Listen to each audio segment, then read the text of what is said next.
que cela donne l'impression que c'est un marché de dupes, évidemment. Il ne faut pas donner l'impression d'une part que l'on a conclu un accord, que le Parlement va décider de la forme appropriée pour mettre en exécution cet accord, et que de l'autre côté, certains lieutenants continuent de dire qu'on ne va pas déplacer le délai, la date du scrutin. Il ne me semble pas qu'on se mette dans de bonnes dispositions, j'allais dire la disposition de la bonne foi, la disposition de la générosité dans l'approche et dans la contribution. Je pense qu'il faut être conséquent. Si on ne veut pas de cet accord, il faut le dire très formellement, et que les différents cénacles politiques puissent en tirer les conséquences. Mais une chose est de constater qu'il y a un dialogue politique, d'accueillir les conclusions de ce dialogue politique, mais en même temps de passer par certains lieutenants et d'affirmer que l'on ne saura bouger la date du 6 mars 2011. Au fond, ce que nous disons fondamentalement n'est pas de rigoureusement bouger la date du 6 mars 2011, mais on exprime des craintes par rapport aux difficultés simplement d'ordre matériel. Voyez-vous, de regarder, la loi sera votée certainement quand demain, après-demain, on ne le sait, promulguée, peut-être passée par la Cour constitutionnelle et que la commission politique de supervision puisse prendre en compte le contenu de la loi et mettre en œuvre sur le terrain. Avant le 6 mars, cela me semble absolument impossible. Et à partir de ce moment, le bon sens devrait conduire à considérer avec souplesse, de part et d'autre, n'est-ce pas, la possibilité d'aller à l'élection présidentielle le 6 mars 2011. Mais sinon, continue. Est-ce que le ministre Babodi, entre autres, ou encore Marcel de Souza, qui estime qu'on ne doit pas bouger le 6 mars, est-ce que quelque part la Constitution ne le donne pas raison, puisque la Constitution a prévu quand même qu'on organise les élections dans un certain délai donné, est-ce qu'il n'a pas raison La Constitution a tout prévu, mais en 2006, le deuxième tour n'a pas tenu dans les 15 jours. Voyez-vous, la Constitution s'applique aux êtres humains. Vous allez faire passer la Constitution sur les cadavres. Vous allez faire passer la Constitution sur les vies. Vous allez faire passer la Constitution sur l'espoir de plus, certes, environ 4 millions d'électeurs, mais environ 10 millions de Béninois. Est-ce que la Constitution va tuer l'espoir de développement du pays? Est-ce que la Constitution va réfréner, j'allais dire, la mobilisation des énergies au soutien du président qui sera élu? Il y a des enjeux importants. Évidemment, il y a le 6 avril. Nous devrions nous mettre en accord, même encore par rapport au 6 avril, on pourrait, si ça devrait consister à nuire fondamentalement à l'être humain, ce que la Constitution a protégé le plus, c'est la vie. C'est le Béninois, c'est le Bénin. Et si les valeurs, plusieurs valeurs sont en concurrence, il faut choisir la valeur la plus éminente à protéger. Et à partir de ce moment, oui, le 6 avril, on peut encore faire en sorte qu'un président de la République prête serment le 6 avril. Mais le 6 mars 2011, qui devrait nous conduire à atteindre l'objectif du 6 avril, si il est évident que pour faire en sorte que le président prête rigoureusement, effectivement, serment le 6 avril, il faille bouger la date du 6 mars. Je pense que les concessions sont possibles et on peut le faire. Et ce ne serait pas, et vous le témoignerez, la première fois que dans le cadre des délais constitutionnels, on ait joué jusqu'à restreindre ce qui ne devrait pas l'être. De toute façon, les candidats peuvent bien se passer de campagne électorale puisqu'ils l'ont déjà suffisamment fait. Absolument, voilà. Absolument. La campagne électorale, justement, à Medjugorje, elle est en cours, elle bat son plein. Alors, comment est-ce que vous, au sein de Force Élection, vous observez le déroulement de cette campagne électorale? D'abord, il faut dire une ou deux choses en ce qui concerne la campagne électorale. Elle est formellement engagée, mais elle n'est pas réellement active. Nous avons, nous autres, le week-end dernier, assuré une observation dans la plupart des départements de notre pays. Nous n'avons pas constaté que les différents candidats s'activent d'une manière telle que les électeurs puissent discuter de leur Quand on regarde la chaîne de télévision, c'est pas l'impression que... Il y a la campagne... Voilà, c'est ma surprise. Voyez-vous, c'est ma surprise. Il y a peut-être la campagne des chaînes de télévision et il y a la campagne sur le terrain qui n'est pas effective. Il faut faire en sorte... Peut-être que de lundi au moment où nous parlons, la situation a dû changer. Mais la première observation, c'est la réalité de la campagne. Malheureusement,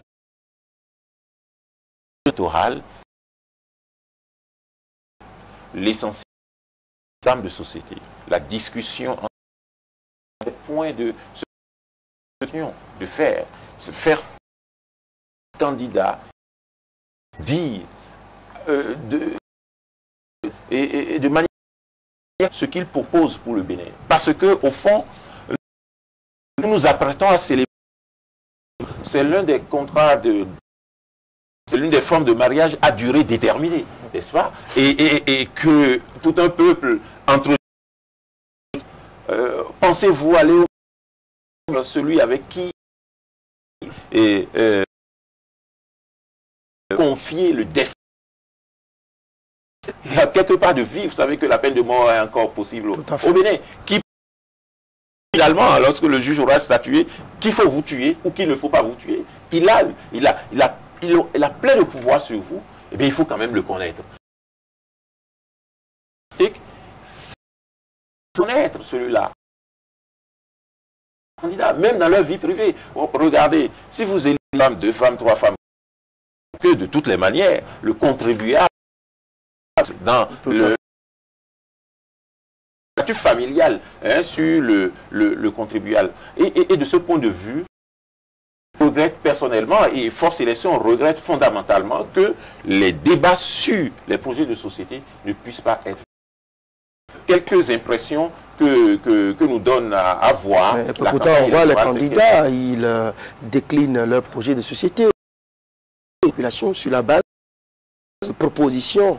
Est-ce que vous pensez que nous entendons de part et d'autre, est-ce que vous pensez qu'il y a... Moi, je le dis très formellement, moi, vous voyez, le Bénin qui achète le savon paye l'impôt. Il paye l'impôt de manière indirecte. Alors, quand vous déclarez que, évidemment, vous allez... Je prends des exemples que les candidats me pardonnent si cela heurte la sensibilité. Quand vous dites que vous allez acheter des ordinateurs, voilà, à tous les étudiants, je veux savoir sur la base de quel financement. Je veux savoir quel est le coût, moi, contribuable. Quand vous dites que vous allez créer des routes, vous allez augmenter le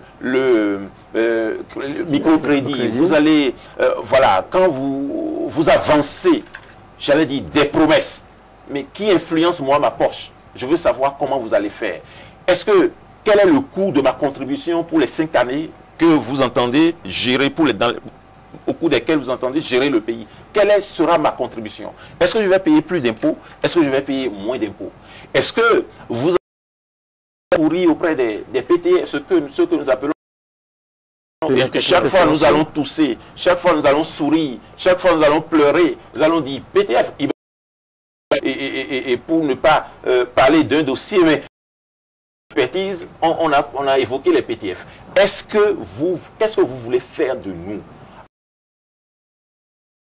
Et enfin, que les promesses tiennent compte de ces aspects-là. Il faut des promesses, il faut les chiffrer, il faut décliner les sources de financement, tenir compte de ce qui existe maintenant, parce qu'on part de ce que nous avons maintenant. Projection dans tous ces... on n'a pas semblé qu'il y a une cohérence par rapport à salon où l'arrangement ouvert. Mais maître, est-ce que vous pensez que s'intéresse à ces questions-là? Les hommes politiques ont un devoir pédagogique. Et c'est pas tout à fait... Le nombre de Béninois ne s'intéresse pas à ces questions. D'une part. Et d'autre part, il ne faut pas considérer cela et essayer de mettre à profit son obligation pédagogique. Il a parti qui est un homme public. de nous dire, évidemment, le comportement que nous devrions avoir et ce qu'il veut faire de nous. Et c'est maintenant l'occasion de le faire. Et c'est maintenant l'occasion de la discussion. Et donc, vous voyez, Barack Obama a dit au Ghana, il faut plutôt des institutions fortes et non des hommes forts. Restons dans cette dimension. Vous voyez, la campagne nous donne à encore élire un homme fort. Je viens, je veux tout faire pour vous. Je ne demande absolument rien de vous. C'est l'impression que l'on a. Et quand il va passer, qu'est-ce qui va rester?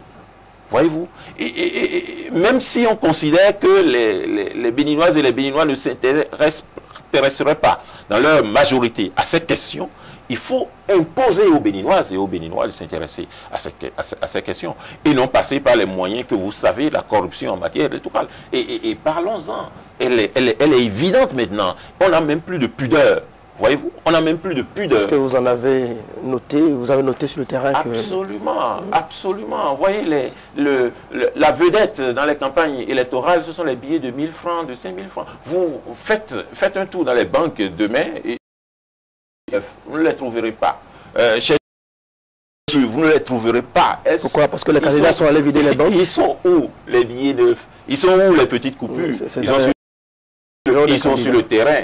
Ils sont sur le terrain et ils constituent la vedette de la campagne électorale. Maître Diogbenou, au-delà de l'impunité que vous notez dans les discours de campagne, en termes tout au moins de projets, c'est quand même que les candidats parlent et s'adressent à leurs militants, à leurs électeurs et sympathisants. Est-ce que vous, de cette campagne, vous avez une certaine de tolérance, en termes de responsabilité de la... D'abord, assez marginaux. La campagne, parce qu'elle n'est pas tout à fait réelle, se déroule dans ce que... Et vous, il n'y a pas d'accrochage, il n'y a pas de violence, sauf